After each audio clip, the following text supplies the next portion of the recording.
Welcome to this edition of the 700 Club. While the world is focused on the terror threat from Al-Qaeda, an even worse threat is still growing in plain sight: nuclear weapons in Iran. Iran's new president took office over the weekend. He's supposedly a moderate, but Israel warns that he's the same threat wrapped in a new package. Ephraim Graham has the story.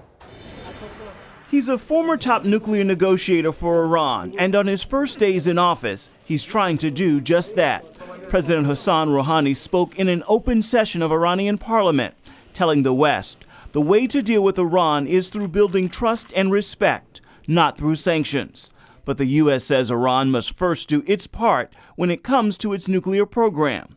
In a statement, White House spokesman Jay Carney said, quote, "Should this new government choose to engage substantively and seriously to meet its international obligations and find a peaceful solution to this issue, it will find a willing partner in the United States." The U.S. and its allies say Iran is seeking to make nuclear weapons. Tehran denies that, saying that uranium is used for energy and other peaceful purposes. Israel warns, though, the president of Iran may have changed. The goal of the regime is still the same. Iran's intention is to develop a nuclear capability, nuclear weapons whose purpose is to destroy Israel.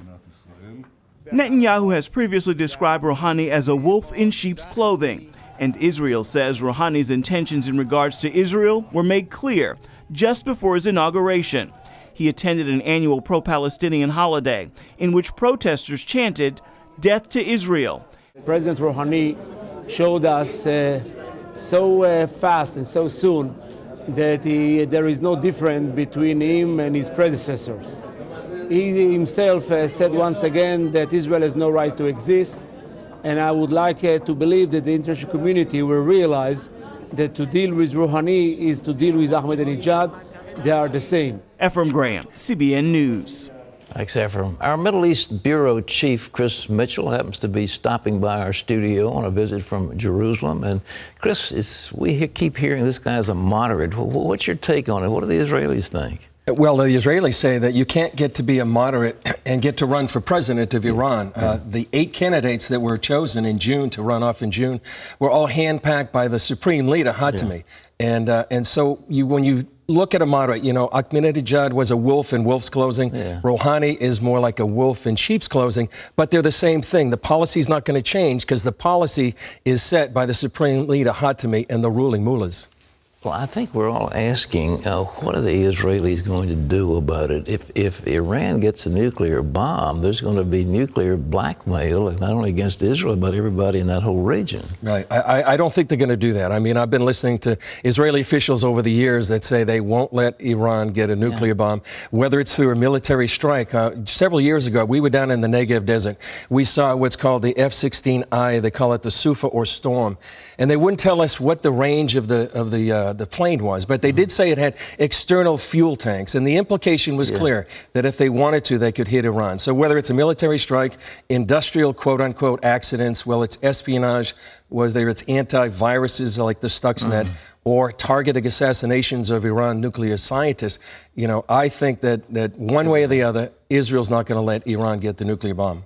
Israel has got some submarines. Do they have some submarines in the Arabian Sea? Is that what I understand? They do have submarines, and I'm assuming there should be one in the Arabian Sea or Persian Sea that you see. Many of them have been bought by Germany. In fact, they just purchased another one not too long ago. So they have an arsenal of weapons.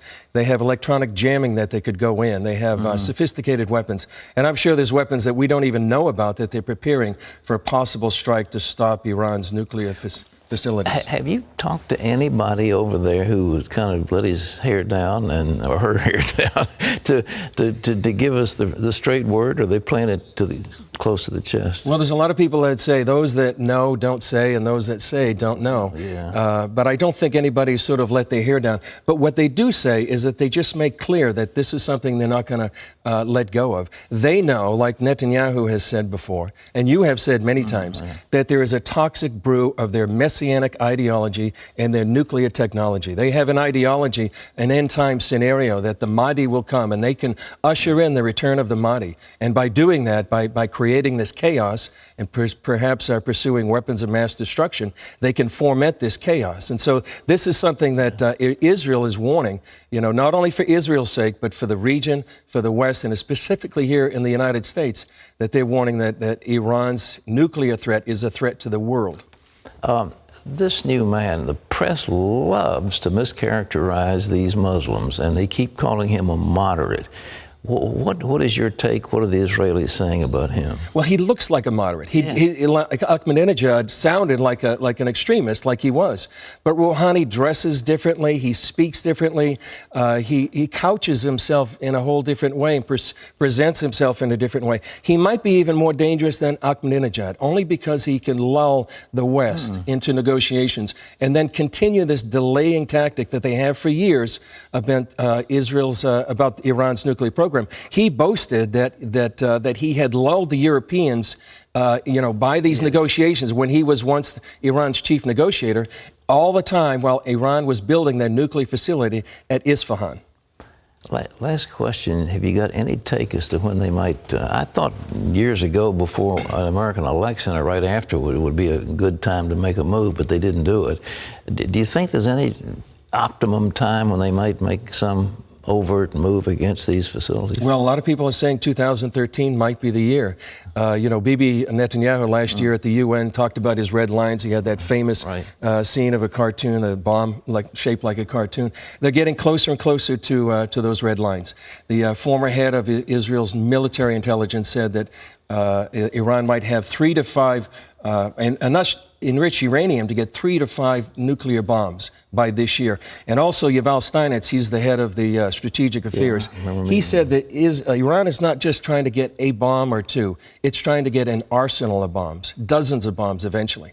And the silver lining in this, Pat, is that even in Iran, even with all this going on, is that there's a revival going on. Amen. And many Iranians are coming to faith in Jesus Christ. It's one of the fastest growing churches in the world, and many of them coming through supernatural dreams and visions. So in the midst of this, even God is on the move. Well, it's one of the reasons I really haven't wanted to have some kind of a war, because those people would be at risk. And what I would like to see is some revolution. They had a chance at that last election when they were uprising, and the American president did absolutely nothing to assist them. So I don't know, but anyhow, Chris, it's good to see you. You're looking great. God bless you. Pat. Keep it up. God bless you. Appreciate it.